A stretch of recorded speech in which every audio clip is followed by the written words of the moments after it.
on refait le voyage qu'a fait mon fils. Il est parti de La Rochelle, il a fait un voyage à vélo et il était jusqu'en Turquie. Non, j'ai trop mal, mec. On va pas s'arrêter là, les vieux. J'en peux plus. Ce qui est né, c'était la volonté de m'inscrire dans les pas de mon fils.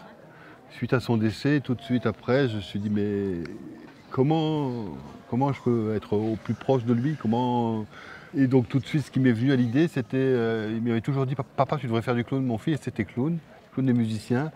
Et il m'avait dit, papa, tu devrais faire du clown. Et je lui ai dit, mais je ne vais pas me mettre au clown à 50 ans, tu te racontes, c'est dur. En plus, il fallait remonter sur scène avec un nez rouge. Et là, tout de suite, la première chose que j'ai fait, c'est m'inscrire à un stage de clown.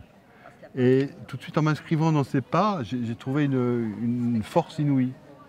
C'était mon moyen d'être en communion avec lui. J'ai eu cette idée de refaire le chemin pour continuer à le faire vivre. Donc du coup, après, j'ai dit, il était là au Brésil. J'ai dit, je suis parti au Brésil avec mon autre fils. J'ai trois garçons, Joseph, Manolo et Yuri. Donc je suis parti 40 jours au Brésil. Et puis après, du coup, j'ai dit à Philippe, viens. Il a fait un voyage. Parce que c'est vrai que les gens sont en communion avec vous après un deuil. Ils disent, si je peux faire quoi que ce soit pour toi.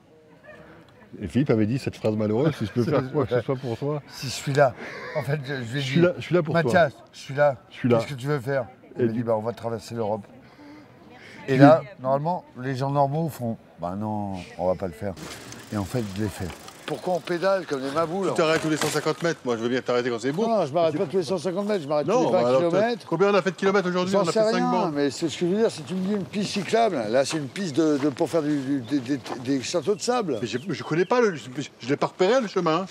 Je comprends. Je le découvre avec toi. Alors je te dis. C'est pas moi le responsable. On nous attend nulle part. On est en forêt. Non mais c'est vrai, on l'a fait. Parce que je te dis, viens, on refait le voyage de Yuri. On va donc de La Rochelle à Istanbul. Et là, effectivement, il a dit ok, très bien, La Rochelle, Istanbul, en vélo. Mais il avait quel âge ton fils? Il avait 22 ans. Et j'ai dit, mais on a bientôt 60 ans. Tu crois qu'on va pouvoir tenir, on va dépasser Angers? On n'y arrivera pas. On n'y arrivera pas. Et c'est là qu'il y a eu l'idée d'un film. Il a dit, faisons un film. Je sais très bien faire du vélo. Là, je fais du vélo dans le mou.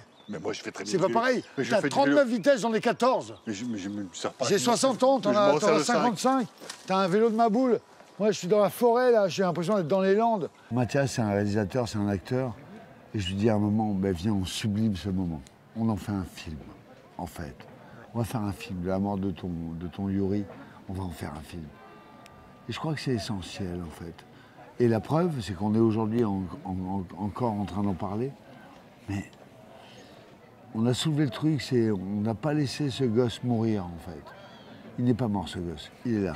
C'est vrai que d'une certaine façon, refaire le chemin, c'était aller à sa rencontre, aller retrouver les petits cailloux qu'il avait semés et on a trouvé des perles. Non, j'ai aucune ambition de laisser une trace. T'as pas de... Une œuvre, une trace, ça y est, c'est fini. L'accomplissement? Non.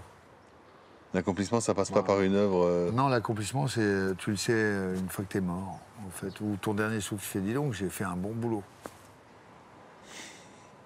AVC. Je te connais. Je n'aurais jamais pensé qu'un jour je ferais ça, en fait. Et tout d'un coup, j'ai mon gros copain. Non, pas gros. Tu n'es pas gros. Mais j'ai mon grand copain qui vit un malheur et moi je suis avec lui. Et je dis, mec, je le vis avec toi, viens. Enfin, je sais pas comment dire. C'est vraiment ça qui est très trouble chez moi. C'est qu'est-ce que j'ai fait là? Je me suis acheté un peu de karma, en fait. Je me suis acheté du karma. Égoïstement.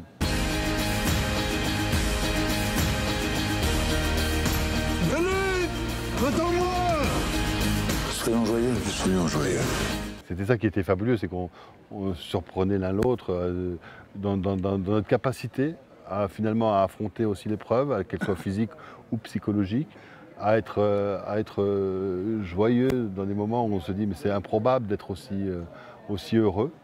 Et c'est finalement, oui, c'est ça, on est passé par toutes les émotions et on a toujours été surpris finalement de la résistance ou de la résilience ou de la force de l'autre ou de la fragilité. La fragilité avait toute sa place dans le film et on a pu pleurer ensemble et rire ensemble. Si on a le choix de faire le choix, soyons joyeux.